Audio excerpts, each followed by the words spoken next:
to talk to us about a flaw in the community-based suicide prevention approach. And that is something, a direction that we have never looked before. And then some of you are going to know Mandy. She is going to talk to us about a cool new project that they have to get farmers to relax and open up and talk about mental health. And it's called Pizza for Producers. So I will stop sharing and we're going to have Miss Brenda. She's going to be our first speaker today. So Brenda, I'm going to go ahead and let you take it over. And if you do have something to share, just go ahead and hit the share button. And in the chat, if you would like, go ahead and introduce yourself. Let us know where you're from. And then what do you do in the agriculture world? Okay, Brenda, you take it away. Okay. Hello, everybody. My name is Brenda Tyrell. I go by B, but Brenda's fine too. I'm typing it right now. I work at YSS in Ames, Iowa.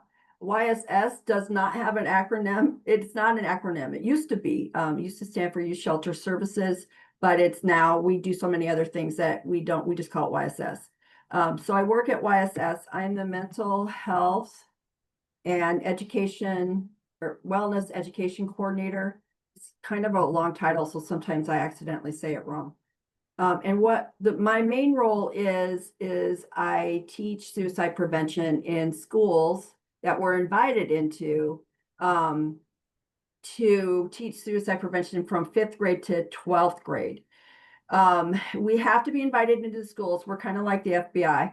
We have to be invited in, but we can't cross state lines. So that kind of restricts us a little bit. And YSS is a nonprofit. So our work is a little bit restricted by the grants and contracts that we have. So we try to do our best under those guidelines. But I've been 3 years into this program, heading into this is my 3rd year.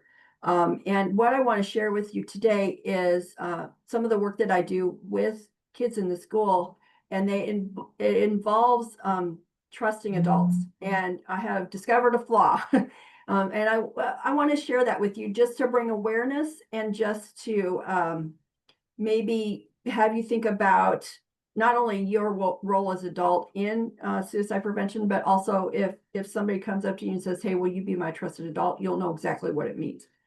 Okay, so I have a PowerPoint I'm going to share with you. Here it is. I will say in full transparency, I am not a farmer. I grew up on a turkey farm. I worked on a turkey farm here in central Iowa until I was about 12, but I've been since I was about like in my 20s, but I've been out of it for quite a while. But I do have an interest in farming just because I am born and bred Iowa. I live in Ames, which is Iowa State University, wonderland. So it's hard to avoid. But I'm not actually in the farming world, but I do work in small rural communities. And that's where a lot of this data that I have gotten together falls into place. So I'm just going to run through some stats really quickly. And I would be very confident in saying that most of you already know and are familiar with this data, but I do want to just run through it really quickly. Okay.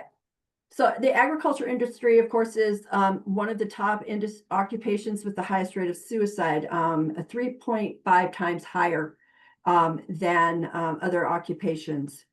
And one of those reasons is because agriculture is vulnerable to factors beyond a producer's control.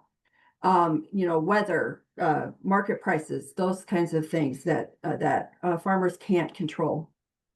Rural adults, 91% say that mental health is important to them and their families. This is from American Farm Bureau. I think it was 2024. Here's where it gets a little sticky with me, is because that 91% is not what I see in the schools in rural Iowa. It's actually 91% say mental health isn't real. So it's a little bit, my experience is not this. So that kind of just supports the arguments I'm going to make here in this presentation. Also, family or farming communities feel like there's a fair amount of stigma and mental distress and illness. Again, that's not what I see in the districts that I serve. Half of all mental health conditions start by age 17. Most cases are undetected. That's from the CDC. I think we all are pretty with that. And then suicide is the third leading cause of death in ages 15 to 24. And also the second leading cause of death in 10 to 14-year-olds. The first leading cause of death in 10 to 14-year-olds, of course, is accidental deaths. And if you're from Iowa and remember the 1980s, accidental death was the reason for death on a lot of farmers' death certificates during that time for various reasons. Okay. Let me tell you a little bit about the curriculum. We use this curriculum. It's called Hazelden Lifelines curriculum. It's a 3-part program, postvention, intervention, and prevention. It's designed to go in that order. It's designed to start with me going into the district first, talking to them about how to set up their policy, going into the community, it's sharing information with what we're doing and asking for trusted adults, so on and so forth. And then I go into the school. Okay. I don't really do a lot of work with intervention because counselors have that covered. But occasionally I'll get, like this morning, I got a question from one of the counselors about what do I do if somebody wants to talk about the empty chair in the room after suicide has happened. So I'll answer questions like that, but usually the counselors have that under control. Prevention is the part that I do. It's the programming in the school, grades 5 to 12. The correct curriculum is pretty standard from grades 5 to 10. Since 11 and 12th graders aren't doing the same thing that 5th to 10th graders are, they're actually getting ready to leave high school. We give them a different set of curriculum that allows them to have tools and techniques to build resilience, design a safety plan, just in case those plans that they think that they are making for after high school don't actually pan out. They have other options. So we do that kind of intervention or that kind of training with them. Quick review of what we actually do. We define stigma, help-seeking behaviors. We recognize that stigma plays a role in talking about suicide. We talk a lot about the warning signs. We use the acronym FACTS, which stands for Feelings, Actions, Changes, Threats, and Situations. We tell the students 4 steps that they can take when worried about themselves or a friend. Understand the role that adults play in suicide prevention, because adults do play a role in suicide prevention. Identify at least 2 trusted adults, and then describe the function of 988 and how to utilize this service. Our standard curriculum is 4 sessions, about 45 minutes each. So it's about a month-long training if they go consecutively. We can do 3 or we can do 5, but our standard is 4. And so by the time they leave the 4th session, this is what they have hopefully accomplished. So let me just go back, because here's where it gets a little murky. And you may have already picked up on this already. So here is our original, the way we're supposed to do the curriculum. Okay. Here's the way we actually do it. We start with prevention in the schools. And when we're invited, we'll do postvention. And when we're asked, we'll do intervention. So the bulk of our work is in the schools, working with students from 5th to 12th grade. And I can't see the chat, but feel free to, think about the question, answer the question in the chat of the question I'm about to ask. Do you see anything wrong with this? Or do you see any hiccups that might be evident in the way that we do this program? So I'm going to give you about 10 seconds to do that, and then I'm going to keep going. But mind you, I can't see the curriculum or the chat, so I'm just going to guess what you're saying. So the biggest issue here is we're starting with the kids. Okay. We start with the kids, and then because we start with the kids, we place the entirety of the success of that program on their shoulders. Okay. So we're asking 5th graders to carry the weight of the success of the program on their shoulders. The adults don't come into the situation at all, parents, i.e. parents, unless they want to participate in a parent night. Otherwise, that's the limit of what we do with parents. That's changed, and I'll go over that just a little bit. But that's a big problem. If we're telling students, go find a trusted adult, but yet we're not telling the adults, hey, surprise, they're going to come at you and ask you to be a trusted adult. And being a trusted adult for suicide prevention is a different ask. than being a trusted adult for other things, like, hey, can I come to your house if my dad forgets to pick me up or something like that. It's a different ask. So we need to make sure that parents and other adults recognize what's being asked when somebody says, hey, can you be my trusted adult? And we're not getting that step. So that's problematic. Okay. So here's the big reveal. This is also what I learned. Now, remember, I serve very small rural communities. One school district that I serve, the entire school district is in one school, K through 12, all in one school. And a majority of time, I have heard that the 12th graders who are leaving the high school are going to the farm. Okay.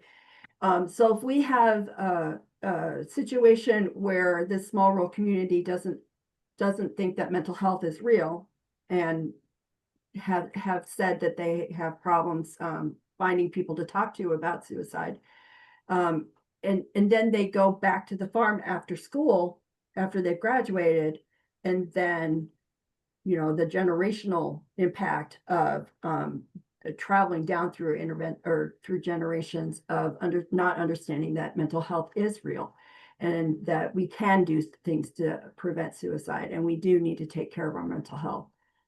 These are my experiences only. I'm not saying across the board, everybody in Iowa, every community in Iowa is like this, because that's not true. But this has been my experience in the time that I've been doing this job.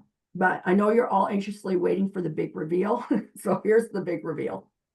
Kids, especially in rural communities, don't trust their adults.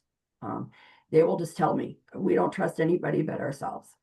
And so this got me, this comment was said to me a couple of years ago. It was my first semester doing this, and it's just kind of stuck in the back of my head this whole time, because I'm like, it's like, running upstream. If we can't make a difference, we're constantly just trying to, get through to the next semester where we start all over again. And so I started to think about ways that why they don't. I want to know specifically what is the misconnection there. So we do an activity. We call it the qualities of helpful people.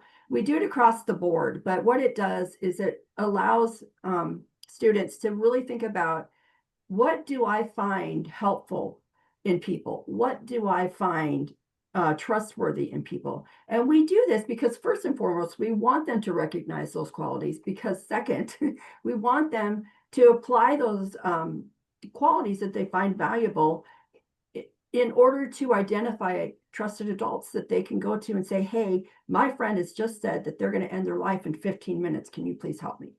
Okay, so we want them to be able to have that right person. So we want them to identify those qualities. And we ask them 5 questions. I'm going to let you read through these as I describe what we do. It's a gallery walk activity. So we write these 5 questions on a flip chart, and we have 5 groups that go around and they answer the questions. The 3 in the middle that are highlighted yellow, we always ask. There are core questions, and then we kind of fiddle around with the top and the bottom one, depending on what we want to know.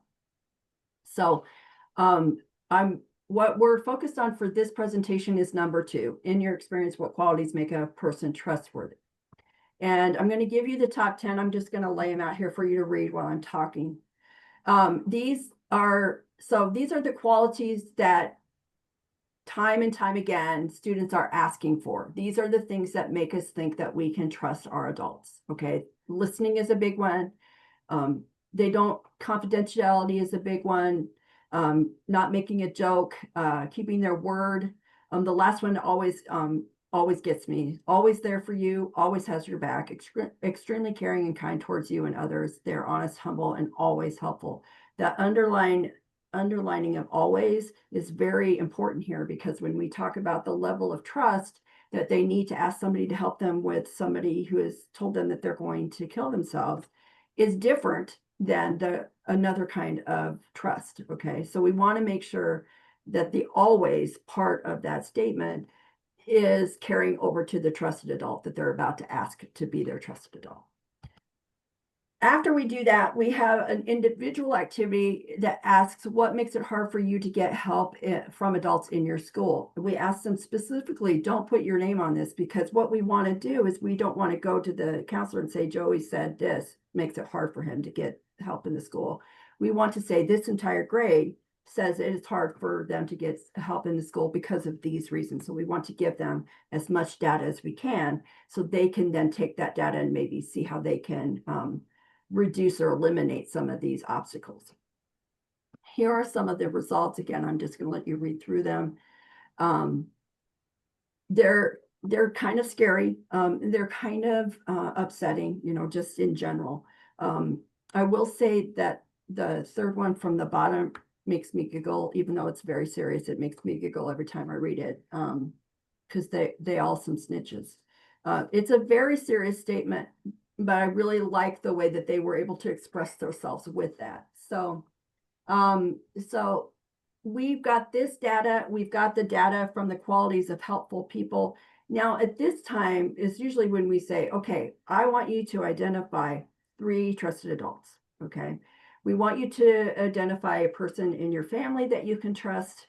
We want you to identify somebody in the community that you can trust. And we want you to talk about people that might be in the school. Okay. So we give them 3 locations where they can pull from to ask people about being their trusted adults. Now, remember, we haven't talked to the adults about this at all. Okay. So here's where the problem lies. Okay. We are teaching the kids to do the thing that they're supposed to do, find a trusted adult. But if the trusted adult doesn't know that what the expectation is, how it's different than asking for help in another area, so on and so forth, that's when the miscommunication happens. And that's the thing that I'm worried about. So out of 452 responses, I take data everywhere I go. Our program is data-based. It is research-based. It is values neutral. So any experience that I've ever had with suicide, it does not play into account into the curriculum that we have. So I take data every time I go, but I wanted a specific time area to take data in this particular case.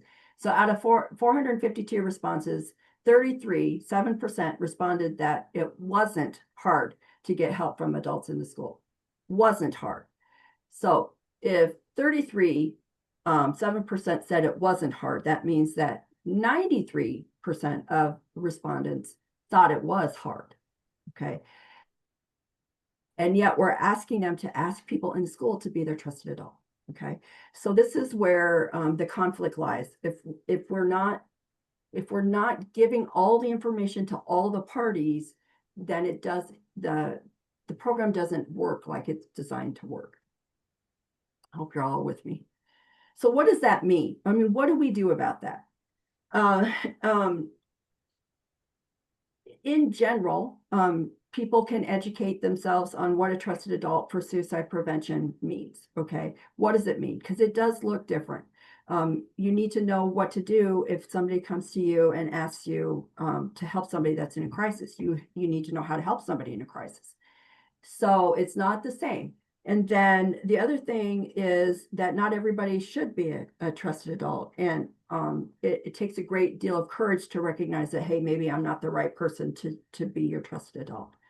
And what I mean by that is if this person has, a bias against people who have ended their life, or uncomfortability, or their own personal experiences with suicide, they might not want to be that trusted adult. So, and it's totally fine if they don't want to. We would prefer that people say no rather than get themselves into a situation where they can't really help somebody.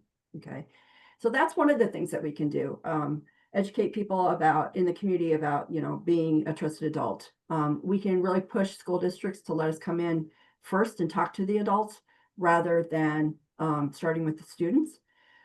We can, one thing I started doing this year is I provide what I call caregiver communication bite, and that is after every session, the parents get a email with a piece of paper that talks about everything we talked about in the session that day, gives them a set of questions or statements that they can talk to with their kids.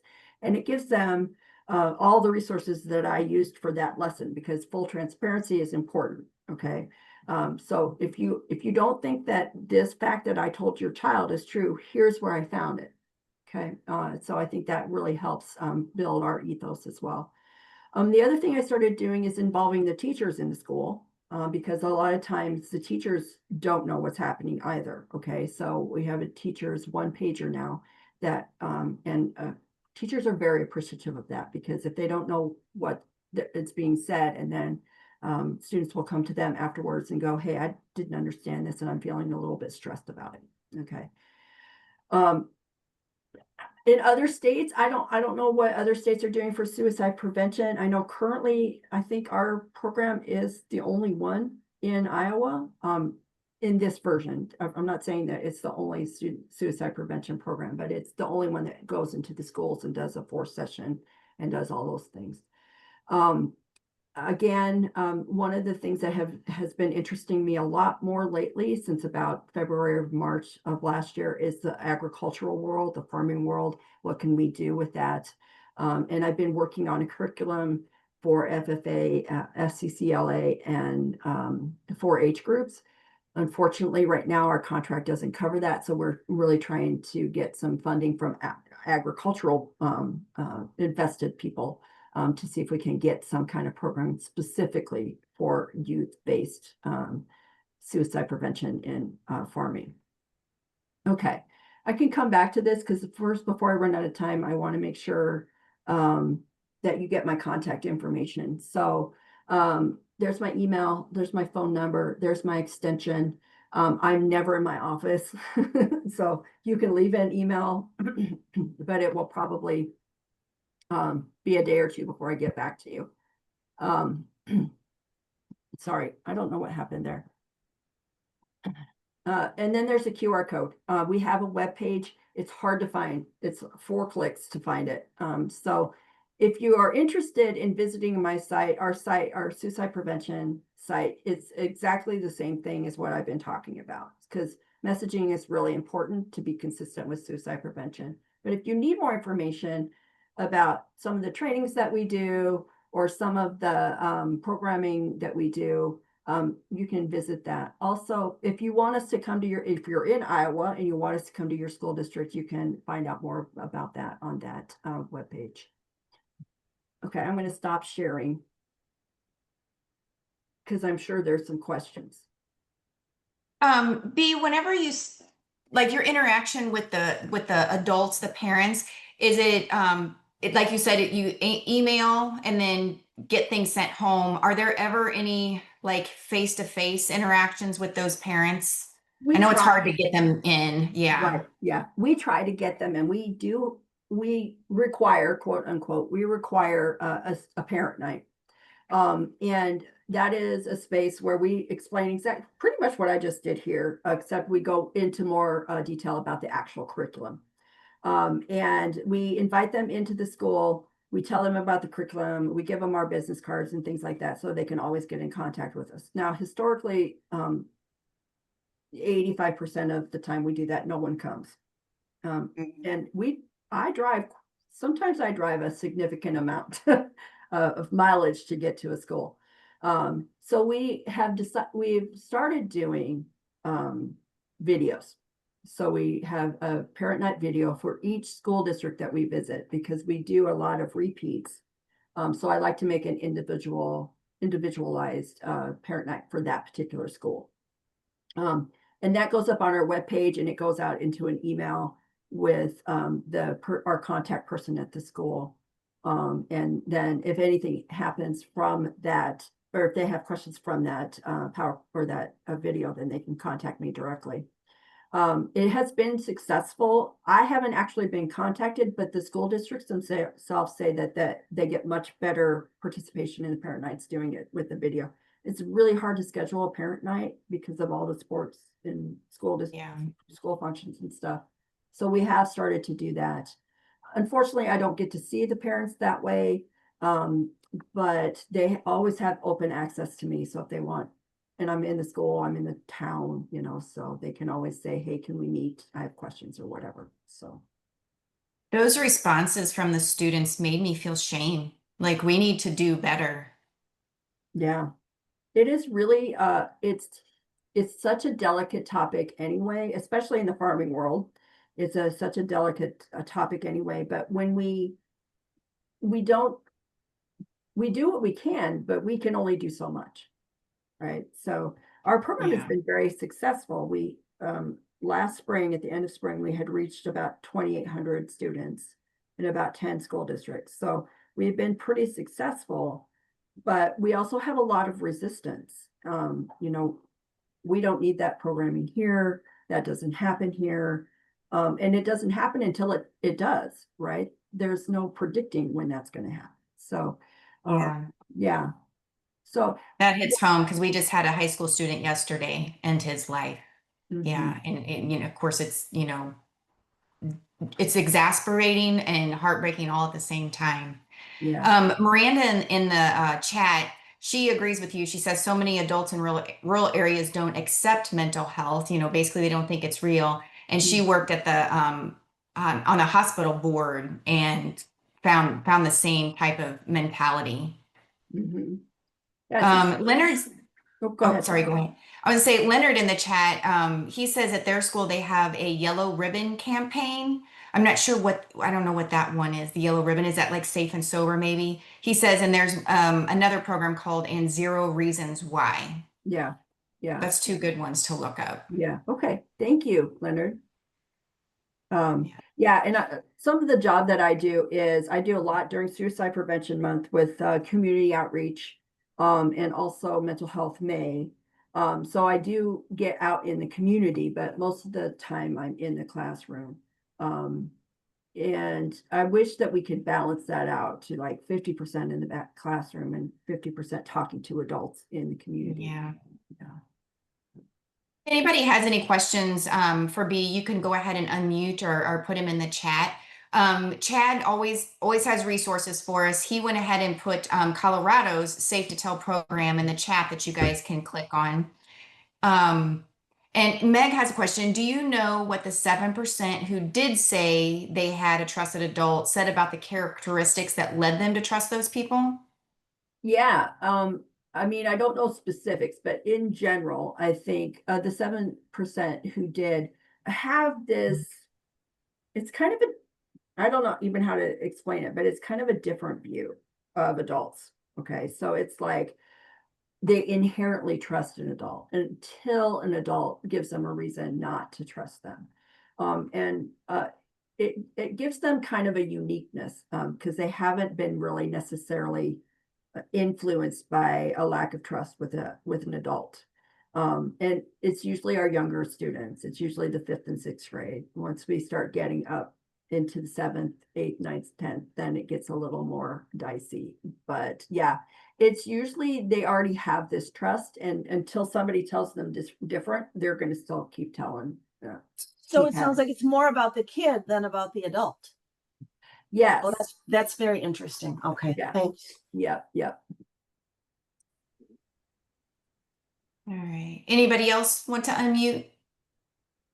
So when you go out into the community, what do the adults say? And how are you able to get them to understand what is needed? It when we see adults at the school functions, we get a lot of questions about why is this programming needed, and you can really throw a lot of data at them, but if they don't see like the end result of that data, or if they have their own biases against suicide and those who experience suicide thoughts, it's really hard to get through that barrier, and you can throw stuff at them constantly, but if they've already got their own expectations and assumptions about suicide, it's really hard to get through those. Or it doesn't happen in our community. It would never happen in our community. A 10-year-old doesn't know what suicide is. Those kinds of misbeliefs. And ironically, some of the schools that give us the most questions and the most "why are you here" are communities that have experienced a higher number of suicides than usual in that small of a community. So I don't know how that plays into it, because you would think that they would be more welcoming for us to be Yeah. there, but they're more resistant. And I don't know if they're taking it as like a personal thing that in our community, now you're here to tell us how to run our community. I'm just guessing with that. But it's interesting that the communities that I'm thinking of two specific, we go every year and we train every 5th to 8th grader in this community school district. And their parents are always, "Why are you here? We don't understand why you keep coming back." So it's very interesting. I was just going to touch Yeah. base on the 0 reasons why. It is a student-led program, so it's been a really, really helpful. We have adults that are, as advisors, but it's been really helpful because then they're talking to their peers and not to an adult, and those peers are and there is training for the peers the peers who join the 0 reasons why program. And then I wish I would have, there is a new, a program, it's through the 988. And I just went to a conference, to our annual mental health conference, hearing the Association of Community Mental Health Centers in Kansas. And they told me about a new program that they've started. It's it's only Thursday through Sunday, but it's a peer-to-peer version of 988. So they're not reaching out to an adult. They're actually talking to a peer, and those peers have been highly trained. And then if it gets out of hand or feels like it's going towards a suicide attempt, they hand it off to the 988 operators, who know what to do as well. They've got a phone number in here, and I don't know if this is just in the state of Kansas or if it's everywhere. It's a Kansas number. I'm guessing it's here in Kansas, but and then another part of the state, and we've looked at 0 reasons why. And it's a very good program. And it's very highly, Richard Falcon out of Dodge City. He goes around and trains all over the state, and I think even other states. He's with Compass Mental Health out of Dodge City, and he's very highly trained in that one as well. The other thing that I've done is I go where they're at. So, and as we know, a lot of the kids are helping with harvest and things like that. So I go to the elevators, and I put our information at the elevator, and contacts and some of the 988 information and things like that. That's more confidential, so to speak. And then the other thing is getting invited to farm service meetings, because that's where they get their checks, and you have a kind of a captive audience there. And not that they're, like you said, this doesn't happen to us, and the other thing is, we all know, is that farm kids tend to have more access to lethal means. Yep. It's just a reality. Guns are part of their life, all their life. But yeah, going where they're at is the best thing that we've seen that helps. Yeah. And that's Thanks, Hunter. that's our ultimate goal, is to be able to do that.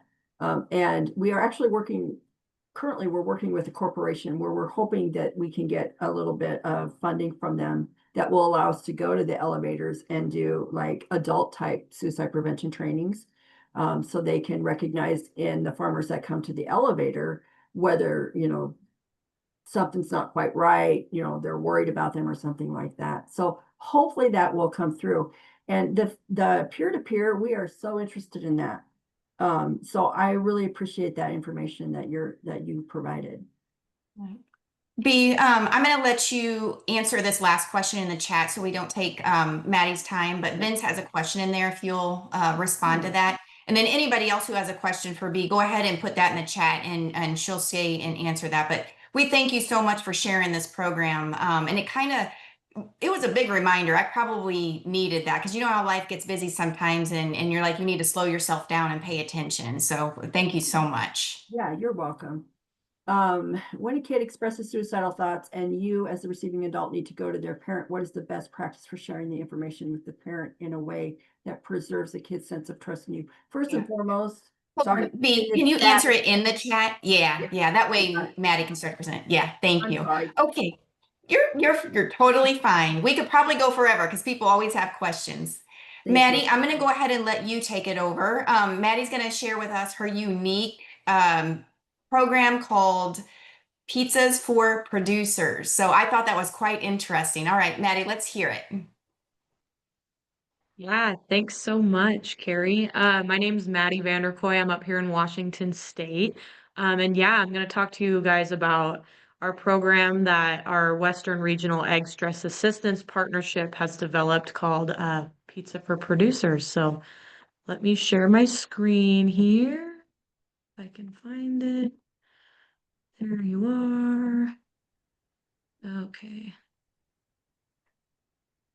And present. There we go. Okay. So yeah, here's a Pizza for Producers. You can see a picture just of our pizza oven that we created here at the Skagit County Extension Office. And we do a community-based mental health wellness program with a COMET training, which I will explain. A lot of you are probably familiar with it, but we'll kind of go over that too.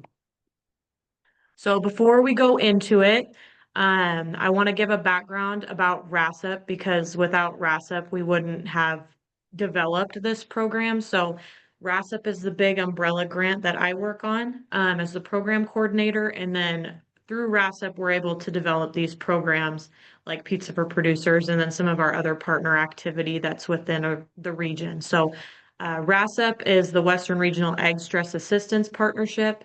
And we work with farmers, ranchers, and ag professionals to share resources about stress and mental health. We conduct trainings and reduce farm stress in agricultural communities. And this is our region. So we have, we're in charge of the Western region, so it's very culturally diverse. We have a large landmass we're working with and a lot of isolated populations in ag communities. So for our region, we started this pilot program in Washington State, and then we have moved into Oregon, California, Montana, Idaho, Colorado. I see Chad on here. He's done a couple of them that I actually got to attend, which was awesome. And then now Arizona. So it's grown in the past 2 years, and we're really excited about gaining participation and kind of creating that space where farmers and farm workers can gather and talk about stress and also really good pizza. So. And then also, so the need, I'm sure as many of you are aware, agriculture is a very stressful profession because there are a lot of factors that we can't control when working in ag. So like the weather, finances, commodity markets, all that kind of stuff just goes into this perfect storm. And we expect farmers to be not only farmers, but accountants, business managers, machinists, and agronomists. So there's a lot of pressure that's on farmers, and a lot of them are living in isolated populations where their neighbors are maybe a half hour away from them. So that isolation kind of creeps in and contributes to the super high suicide rate of 37 out of 100,000 suicide mortality rate for people in ag, according to the CDC. And then this comparatively to Department, Yvette speaking. 16. Oh wait, is somebody? Hey. Yep. So this is compared to 16 out of 100,000 across all other industries. And then if we dig into it further, farmers and farm workers only make up about 2% of our total population in the United States. So we are working with a very small population with a suicide rate more than double of what industry average is. So it's kind of a unique demographic that we're working with, and being aware of it is super important when creating programs like Pizza for Producers to kind of highlight these issues and try to develop programs that help feelings of isolation. And then not to add further depression, but it's a very harsh reality that we're all facing in the state of agriculture this year. Farming and family farms are continuing, the numbers are continuing to decrease. Um, and, you know, because there's unique stressors around finances with this coming season. And a lot of the ag economists that I work with and talk to are expecting this number to unfortunately keep decreasing. So this is the need for it. This is why we're trying to create programming for farmers that's more in a positive and uplifting space, and kind of give them a place off the farm to kind of just take their mind off of these stressors and enjoy some really good food. And then another kind of some foundational work that we did when developing these programs. So back in 2021, we did our baseline data collection in the Western region. So we did this for farmers and farm workers. We had about 800 respondents on this. So we got a really good population size for this. So uh, within this population for farmers, farm owners, we see the top three stressors being workload, lack of time, and financial worries, which were pretty, I would say we kind of predicted these, along with production costs, work, family balance, and then legislative issues. For the Western region, for us developing programs for financial worries, production costs, and legislative issues can maybe be a little bit more direct because, you know, we can set up counseling vouchers to get free counseling sessions to farmers. We have an ag economist in Washington State that will sit down with farmers and go over their books with them, tell them where to make cuts, where to make more profit on other things. And then, you know, we can help support legislative issues and promoting positive change in farming and legislature. But with these more lifestyle things like lack of time and then work family balance and workload, you know, it's a little bit more complicated because those are lifestyle supports that we need to create programs to move with farmers in their lifestyle rather than take time away from time with their family. So those are all things that we kind of kept into perspective when we were developing this program. And then same thing for the farm worker side of things. We saw a little bit of change in this data. So working in extreme temperatures, either hot or cold, long working hours, and then lack of time. Financial worries were a little bit lower as far as data, but still very prevalent in this. But so for these, you know, AgriSafe has really good programs for like egg safety, really great trainings that farm workers and farmers can go through to kind of help alleviate these stressors. But we kind of saw the same thing, long working hours, lack of time, were these lifestyle stressors that we needed to address and kind of create programming for to help alleviate that. So a little bit of background on Pizza for Producers. I realize we're probably getting pretty close to lunch for some of you on the East Coast. So I'll try to not make you too hungry. But so Pizza for Producers, we started back in 2023, I believe. I was just coming on to this grant, so my memory might be a little fuzzy. But this initiative is a suicide prevention program recognizing the unique stressors faced by those in agriculture. So from climate change threats to financial worries, and then this provides a platform for individuals to come together and share experiences and seek support. So research indicates that a significant portion of agricultural producers experience stress that affects their well-being and relationships. However, barriers such as limited access to mental health, resources, and cultural stigmas often deter individuals from seeking help. The prevailing notion of self-reliance within farming communities compounds these challenges, as we all know. And then farm workers who endure physically demanding labor and face additional stresses like low pay and language barriers are also impacted. Despite the prevalence of mental health concerns, reliable data on depression and suicide rates among farmers and farm workers remains elusive. Yet, amidst these challenges, there exists a deep-rooted attachment to the land and a sense of pride in agricultural work. For many, farming is not merely a livelihood, but a calling driven by the agrarian imperative, a genetic predisposition to preserve through adversity for the sake of producing life's essentials. So first generation farmers also exemplify this dedication, finding purpose in sustainable agriculture despite facing personal crises. However, the culture of stoicism within the farming community often hinders discussions about mental health needs.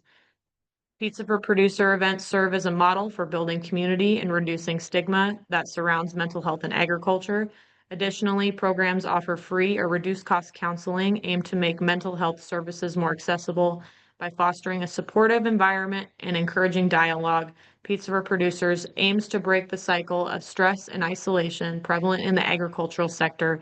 Just as dough needs time to rest and stretch, farmers and farm workers serve the opportunity to relax, connect, and support one another in their shared journey. So that's just a little write-up that we did to kind of promote the program, and gotten a little bit of news press for it. So that's some background on the program, why we do it. It's, it was kind of a off the brain, off the wall idea, but we've seen a really good increase in participation in this program. So that's some of the reasons why we do it. And then, so another thing that we had to address is, okay, we can't, we have to also incorporate some mental health into Pizza for Producers, because there's a lot of indirect kind of mental health support that happens at these events, but we also have to make sure we keep it on track and make sure that we're offering some productive tools for farmers and farm workers as far as mental health. So we partnered with Comet, which is changing our mental and emotional trajectory. It's a more of an indirect, I would say, a really non-invasive approach. It's really kind of user-friendly for the farmers to be able to, you don't need to be, a licensed psychologist or a therapist to kind of understand these terms. It's really user-friendly, and a lot of our farmers have had really good positive responses to it. So it's kind of like a cognitive behavioral therapy approach where we're trying to change the way our brains are, when they head into crisis. So there's this conversational gravity assist of being the other person, um, and a spectrum of wellness to crisis. So we want people obviously to be in the wellness space, but a lot of our people in agriculture end up more in that vulnerable space before they head into crisis. So we want to train people who can be that other person and notice when their friends or peers or when a farmer is heading towards that space of crisis, and not only what that looks like, but also how to address that and what the appropriate language is when addressing that. So that's been a really positive incorporation we've had with this program. What that looks like with Pizza for Producers is typically we'll have the Comet training before the Pizza for Producers, and then we'll also provide some resources during the event as well. So it's a really great way of just kind of, training people how to have casual conversation about mental health, and then utilizing that to kind of help prevent people from going to a state of crisis. Here are some of the questions and statements that we have incorporated through Comet. So Comet created these. It's an amazing training. So just some of the examples that we have incorporated into our Pizza for Producers. So really kind of basic counseling, foundational counseling methods that are used here. So like acknowledging that somebody is not yourself. So that art of noticing, like, you don't seem like yourself lately. Ask, how are you? In Western culture, we kind of have this nicety. When we see somebody, we go, oh, hey, how's it going? How are you? And a lot of times you get the response, oh, I'm good. I'm hanging in there, or, better than ever. But it's kind of just more of a nicety than really kind of digging in and saying, no, like, really, what do you mean by that? Like, how are you? And kind of taking that time to really, understand how somebody's doing, and maybe seeing if there's something you can do to be that other person and to help them. Sharing observation of mood or behavior. So this is kind of where that art of noticing comes into play. So I've noticed you haven't been at coffee, football games, etc. And then some of the other things. So asking about family, social life, offering an invitation to engage, and then self-disclosure, which is optional. And then ask how to help more or exit the conversation supportively, which I think Comet does a really great job on. Because, first impressions and last impressions are very important. So kind of having that last impression of offering support and kind of that continuing if you feel like there's still a need to kind of continue and support that person.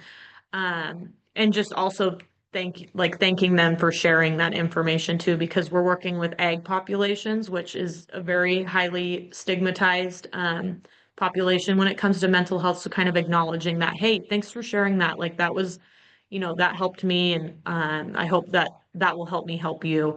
So yeah, those are just that's how we kind of trickle in the mental health aspect into the Pizza for Producers. We try to advertise these events as farmer gathering events rather than like a mental health training or suicide prevention training, because we've labeled events as suicide prevention events before and we've gotten no participation because a lot of times there's a shame associated in this kind of culture. So it's kind of hard to get people to come to an event. So we've done this. We've been pretty successful into getting our numbers of participation up. So we're very thankful to Comet and being able to incorporate that training in. And then those are just some of the keys to meaningful engagement that Comet goes over. So validating, engaging, and then supporting an exit. So I believe in you and want to stay connected. So that's just a real quick and dirty. Comet does a great in-depth training that's available. And then getting into it. So this was our last event. So this was back in August of 2025. So some background. Our first event was super small. It was kind of like a wellness summit. I wasn't there, so some people might correct me if they were there, but it started out very small with our neighbors next door at the Bread Lab. So they do a lot of grain testing and research, but they have a big Bowie, World War II Bowie pizza oven that they converted. So we did some wood-fired pizzas in there, and my boss, Dawn, who kind of came up with this whole idea, noticed that people were gathering towards the pizza oven because it had fire and really good pizza that was coming out of it. So that kind of helped create a space where people would gather and then just start conversation. I think that one had maybe about 20 people. The following year, we did another one where we kind of advertised it as kind of like a end of harvest, um, appreciation party. We had about 75 people in attendance. And then this year we actually decided to change it up here in our own county because we've got a lot of a very large farming and farm worker population here in Skagit. So we wanted to really maximize attendance. So we actually partnered with an existing event that farmers had already had on their calendars they've gone for years. So it was kind of in conjunction with that. So it was a steam thresher. So in that top right picture, that's I think a late 1800s steam thresher that one of our local farmers has had in their family. And they do a demonstration of wheat threshing, so separating the hulls from I'm not a wheat farmer, but it was super interesting. And so we had about 100 people, over 100 people in attendance. I made about, I think, 75 pounds of pizza dough. So it was pretty awesome. And then we also partner with that's one of the big parts of Pizza for Producers. We want to, promote local agriculture in people's communities. So we partnered with our local wheat mill. So we had all the flour from grown right here in Skagit County, which was really cool. We had a veggie farmer that came and donated some vegetables to us to do a margarita pizza.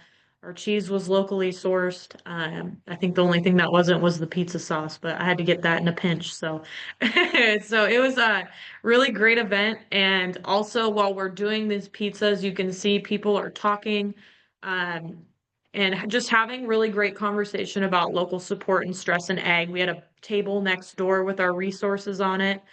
And just had really great conversations about how, what the future of ag looks like, how, people in Skagit County can kind of come together and help promote, good ag policy, and just talking about some of those stressors.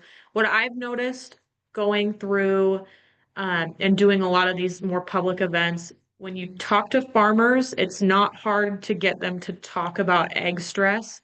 It's a pretty, I would say, normal conversation, but they don't really view it as associated with mental health. They just, it's more of an annoyance than it has, a correlation with mental health. So kind of just providing that support and education on how these stressors that they're so familiar with kind of impact their mental health is really key for having a successful P4P event. So yeah, it was a great event, and we're gonna do another one in February. So pretty fun. And then we also have some really good program data and evaluation. So part of this is we want to make sure that it's validated in the programming that we're doing. So I have some qualitative and quantitative data that we've got. So what you enjoy most about this event, I'll let you kind of read through them. But a lot of them have to do with connecting with their communities, and pizza and music. It's just a good time to get together. So. And then after program, so we saw 73% of people feel less stressed, feel more energized. They have more people to talk to, which is all, our program goals for when we were putting this program together. So really exciting stuff. And we look forward to getting more data and kind of seeing how those numbers play out. And yeah, there's some more pictures. That's a really good caramelized onion tomato. I'm sorry, I know it's close to lunchtime, so. But yeah, so there's statewide events happening all year round. So they're happening in Washington, California, Colorado, Montana, Idaho, and Arizona's gonna start doing some too. So, and also outside of the Western region, we're getting a lot of interest, moving more towards central region. So Midwest and also some in the East Coast. So we're really excited about it. And there's our website. We've got a cool Facebook page too, if you want to drop a follow. And if you got questions, there's my contact information and also my boss, Don's contact information, who started the program. So if you want to reach out, interested in hosting a Pizza for Producers, we're more than happy to help you.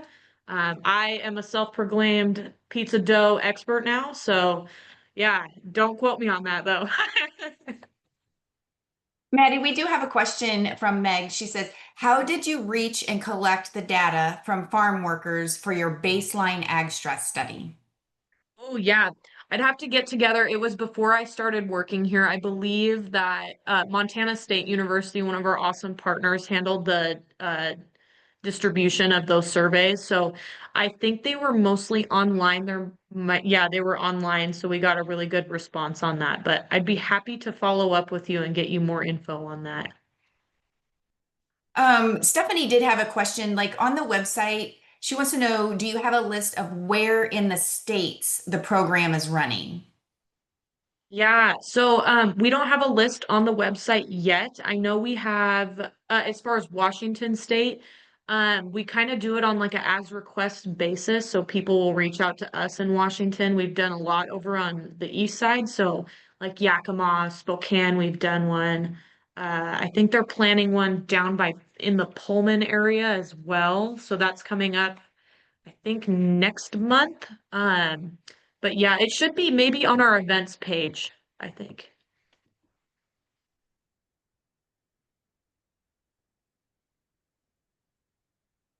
If anybody, I hope I didn't miss any questions in the chat, but if you have any more questions, you can unmute or go ahead and put it in the chat and I'll keep an eye on it.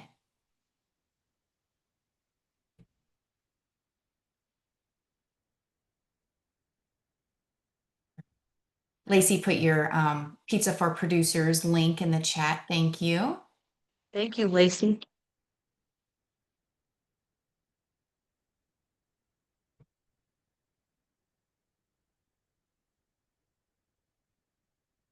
Anybody else have any questions for Maddy?